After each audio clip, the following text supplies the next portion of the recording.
গেল ৫ বছরে ৪৭% সৌরবিদ্যুৎ যন্ত্রপাতি অকার্যকর হয়ে গেছে। এমন তথ্য তুলে ধরে গবেষকরা বলছেন, একসময় ৬৫ লাখ সোলার হোম সিস্টেমের দেশ ছিল বাংলাদেশ।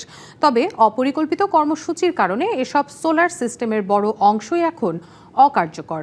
দুপুরে রাজধানী পল্টনে ইকোনমিক রিপোর্টার্স ফোরাম অডিটোরিয়ামে আয়োজিত এক সেমিনারে এসব তথ্য তুলে ধরা হয়, যেখানে প্রধানমন্ত্রী অর্থ ও পরিকল্পনা বিষয়ক উপদেষ্টা ডক্টর রাশেদ আল মাহমুদ তিতুমির জানান, জ্বালানি খাতের ক্ষমতাশালী অলিগার্কদের নিশ্চিহ্ন করতে চাইলে নবায়নযোগ্য জ্বালানি প্রসার হতে পারে একটি কার্যকর কৌশল।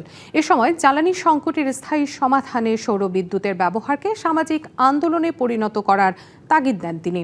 গবেষকরা জানান, বিগত সরকারের শতভাগ বিদ্যুতায়ন পরিকল্পনায় জাতীয় গ্রিডের ব্যাপক প্রসারের কারণে সোলার সিস্টেম অপ্রয়োজনীয় হয়ে পড়ে। নীতির অসহযোগিতার কারণে নবায়নযোগ্য জ্বালানি সম্প্রসারণ করা যাচ্ছে না। গ্রামে গ্রামে সৌর বিদ্যুৎ সম্প্রসারণে আর্থিক অসক্ষমতাও বড় বাধা বলে মন্তব্য করেন বক্তারা। নতুন করে নবায়নযোগ্য জ্বালানি আন্দোলনের শুরু থেকে স্টোরেজ সুবিধা নিয়ে ভাবার তাগিদও দেন বক্তারা। নগদ নিয়ে এলো হার না মানা হার অফার।